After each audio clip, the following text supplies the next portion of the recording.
আসসালামু আলাইকুম আপুরো ভাইয়ের, আমি রহিমা কুকিং হাউস থেকে বলছি। আজ আমি আপনাদেরকে সবজি পরোটা সাথে চিকেন থাকবে, আশা করি আপনাদের কাছে অবশ্যই ভালো লাগবে। একবার খেয়েই দেখবেন আপনারা। কাপ পরিমাণ মুরগির মাংস নিয়ে নিলাম। এখানে একটু সয়া সস, একটু লবণ দিয়ে, একটু হলুদ দিয়ে হালকা করে ভেজে নেব।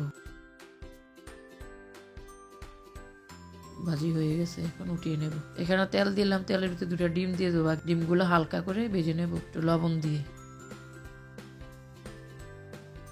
আমার ডিমগুলো গেছে, এখন উঠিয়ে নেব। এখানে আমি 2টা ডিম ভেঙে দেব।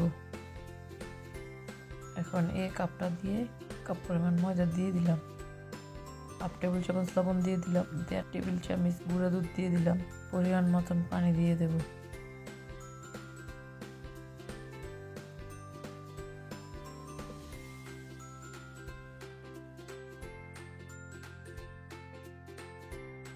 চামচ চিনি দিয়ে দিলাম।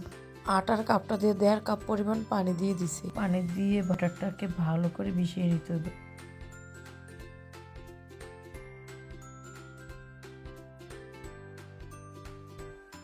এই যে আমার ব্যাটারটা দেখেন কিরকম নিচ্ছি, পাতলা করে নিতে হবে এরকম ঘনত্বটা।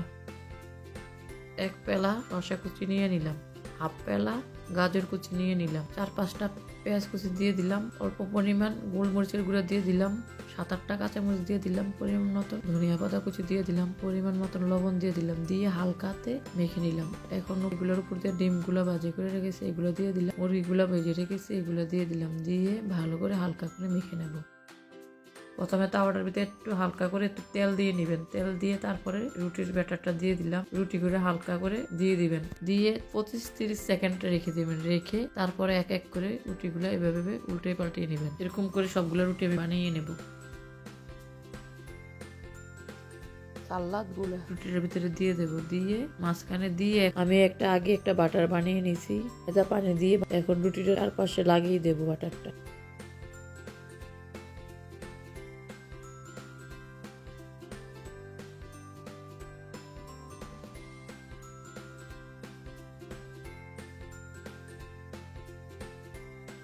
এক করে সবগুলো বানিয়ে নেব। সবগুলো আমি বানিয়ে নিলাম। এখন কড়াইয়ের ভিতরে পরিমাণ মতন তেল দিয়ে দিলাম, অবশ্যই উল্টা পিসটা দিয়ে দিবেন। সবগুলা পরোটার চুলার জালটা মিডিয়াম করে ভেজে নেবেন। পরোটা এভাবে ভেজে নেব, আপনার ইচ্ছা করলে তেলটা আরো বাড়িয়েও দিতে পারেন। আমার সবগুলা হয়ে গেছে, এখন উঠিয়ে নেব। এই দেখেন আমি কেটে দেখাইছি, ভিতরটা কত সুন্দর হয়েছে। এটা বিকালে নাস্তা হিসেবে খেতে পারেন, বাচ্চারা টিফিন হিসেবে দিতে পারেন, অবশ্যই বাচ্চাদের কাছে ভালো লাগবে। আমার রেসিপিটা যদি আপনার কাছে ভালো লাগে অবশ্যই লাইক কমেন্ট শেয়ার এবং সাবস্ক্রাইব করবেন।